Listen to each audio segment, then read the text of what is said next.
தென்பகுதியில் அமெரிக்க மத்திய கட்டளை பிரிவு நடத்தியுள்ள வான்வெளி தாக்குதலானது ஏற்கனவே பதற்றத்தில் இருந்த மத்திய கிழக்கு பிராந்தியத்தில் மீண்டும் ஒரு போர்ச்சூழலை உருவாக்கியதோடு சர்வதேச அளவில் பெரும் பரபரப்பையும் ஏற்படுத்தியிருக்கின்றது. அமெரிக்கா நடத்திய இந்த தாக்குதல்களை அது தங்களின் பாதுகாப்பை உறுதி செய்வதற்காக மேற்கொள்ளப்பட்ட தற்காப்பு நடவடிக்கை என்று அமெரிக்க மத்திய கட்டளை பிரிவு அதிகாரப்பூர்வமாக விவரித்தும் இருக்கின்றது. ஆனால் அமெரிக்காவின் இந்த வாதத்தை முற்றாக நிராகரித்துள்ள ஈரான் இந்த தாக்குதலுக்கு மிகவும் கடுமையான முறையில் பதிலடி கொடுக்கப் போவதாக அதிரடி அச்சுறுத்தலை விடுத்தும் இருக்கின்றது. உலகளாவிய ரீதியில் மிக முக்கியத்துவம் வாய்ந்த கடல் போக்குவரத்து பாதையாகவும் சர்வதேச எரிபொருள் விநியோகத்தில் முக்கிய மையமாகவும் கருதப்படும் ஹோர்முஸ் நீரிணையை மீண்டும் திறப்பதை நோக்கமாக கொண்டு இரு நாடுகளுக்கும் இடையே தூதரக மட்டத்திலான ஒப்பந்த பேச்சுவார்த்தைகள் தீவிரமாக நடைபெற்று வந்த காலகட்டத்திலே இந்த தாக்குதல்கள் நடத்தப்பட்டுள்ளதாக தெரிவிக்கப்பட்டும் இருக்கின்றது. நீண்ட காலமாக நீடித்து வரும் இந்த மோதலையும் போரையும் ஒரு முடிவுக்கு கொண்டு வருவதற்காக இரு தரப்பிலும் மிகவும் தீவிரமடைந்து வரும் அமைதி பேச்சுவார்த்தைகளை முற்றாக சீர்குலைக்கும் அச்சுறுத்தலோடு அமெரிக்கா இந்த தாக்குதலை நடத்தியுள்ளதாக பரவலான குற்றச்சாட்டுகள் எழுந்தும் இருக்கின்றது.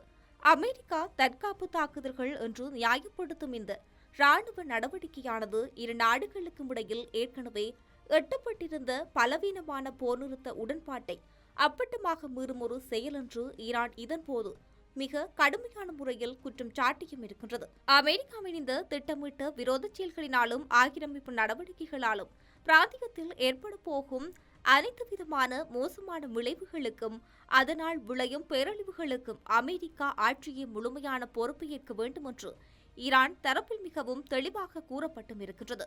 தங்கள் நாட்டின் மீது தங்கள் நாட்டு மக்கள் மீது தொடுக்கப்பட்ட எந்தவொரு ஆக்கிரமிப்பு செயலுக்கும் தகுந்த பதிலடி கொடுக்காமல் ஈரான் ஒருபோதும் சும்மா இருக்காது என்றும் ஈரான் தேசத்தினதும் அதன் மக்களினதும் கண்ணியத்தையும் இறையாண்மையையும் பாதுகாப்பதில் தங்களுக்கு எந்தவிதமான தயக்கமும் இல்லை என்று ஈரான் அதிகாரிகள் மிகவும் ஆவேசமாக எச்சரித்தும் இருக்கின்றனர்.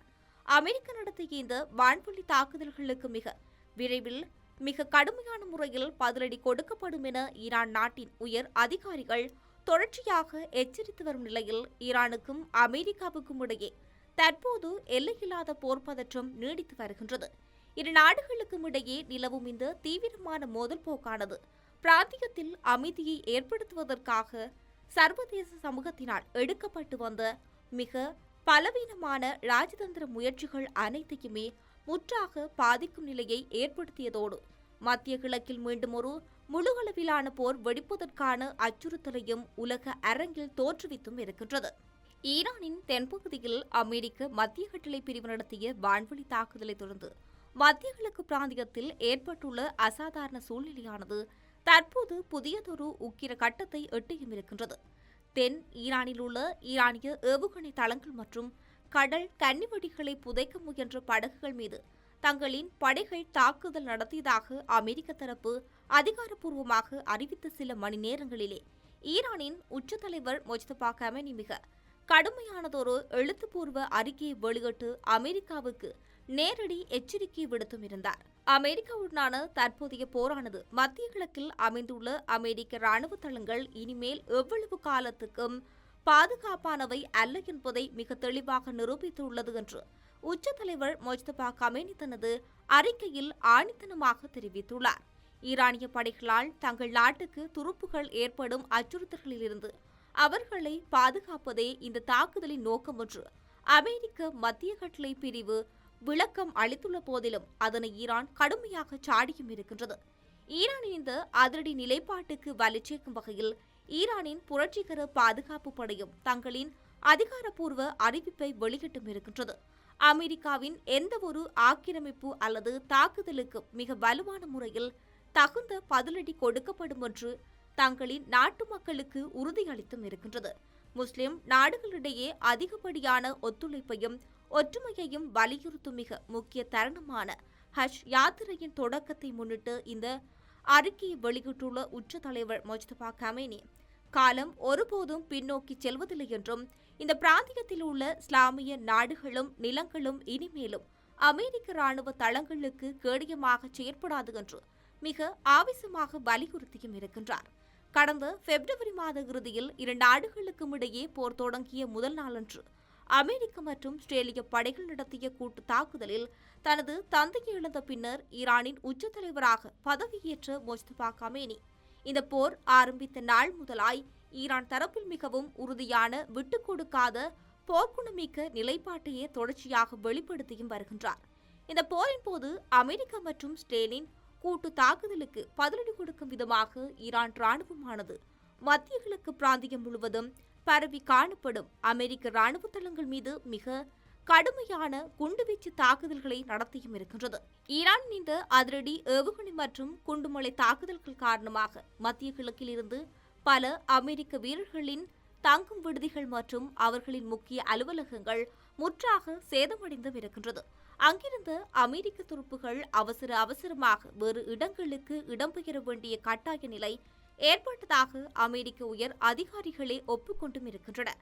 இவ்வாறானதொரு இக்கட்டான சூழ்நிலையில் அமெரிக்க அதிபர் டொனால்ட் ட்ரம்ப் மற்றும் அவரது நிர்வாகத்தினர் தற்போதைய போர் பதற்றம் மற்றும் அமைதி பேச்சுவார்த்தைகள் குறித்து முன்னுக்கு பின் முரண்பட்ட சமிக்ஞைகளை சர்வதேச சமூகத்துக்கு வெளியிட்டு வருவது குழப்பத்தை மேலும் அதிகரித்தும் இருக்கின்றது.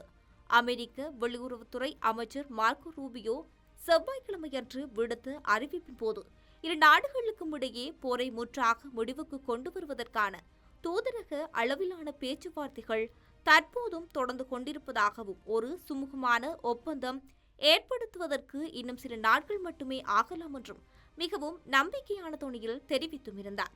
இருப்பினும் அமெரிக்க அதிபர் டொனால்ட் ட்ரம்ப் ஒருபுறம் போரை மீண்டும் தீவிரமாக தொடங்குவதாக அச்சுறுத்திக் கொண்டே மறுபுறம் உலகளாவிய ரீதியில் மிக முக்கியத்துவம் வாய்ந்த ஹோர்முஸ் நீரிணையை மீண்டும் திறப்பதில் தனது நிர்வாகம் தீவிர கவனம் செலுத்தி வருவதாக தெரிவித்தும் இருக்கின்றார். போரின் ஆரம்ப நாட்களில் ஈரான் இந்த ஹோர்முஸ் நீரிணையை முற்றுகையிட்டு மூடியதன் காரணமாக உலகளாவிய எரிசக்தி சந்தை மற்றும் கச்சா எண்ணெய் விநியோகம் மிக கடுமையான முறையில் சீர்குலைந்து இருந்தது. அமெரிக்காவின் தற்போதைய தற்காப்பு தாக்குதல் வாதமானது அதனைத் தொடர்ந்து ஈரானின் உச்ச தலைவர் மற்றும் புரட்சிகர பாதுகாப்பு படை விடுத்துள்ள இறுதி எச்சரிக்கைகளும் இரு நாடுகளுக்கும் இடையே சாத்தியப்பட இருந்த அமைதி ஒப்பந்தம் குறித்த உத்தியோகபூர்வ முயற்சிகளில் பெரும் நிச்சயமற்ற தன்மையை வளர்த்து காட்டுகின்றது. ஈரானிய பாதுகாப்பு அதிகாரிகள் உலக அரங்கில் தங்கள் நாட்டின் பலமான இராணுவ நிலையை நிரூபிக்க தொடர்ந்து முயன்று வரும் அதே வேளையில் பிராந்தியத்தில் அமைதியை நிலைநாட்டுவதற்காக சர்வதேச நாடுகளினால் மேற்கொள்ளப்பட்டு வரும் தூதரக முயற்சிகள் எந்த மாதிரியான விளைவுகளை ஏற்படுத்த போகின்றது என்பது உலகளாவிய ரீதியில் தொடர்ந்து உன்னிப்பாக கண்காணிக்கப்பட்டு வருகின்றது.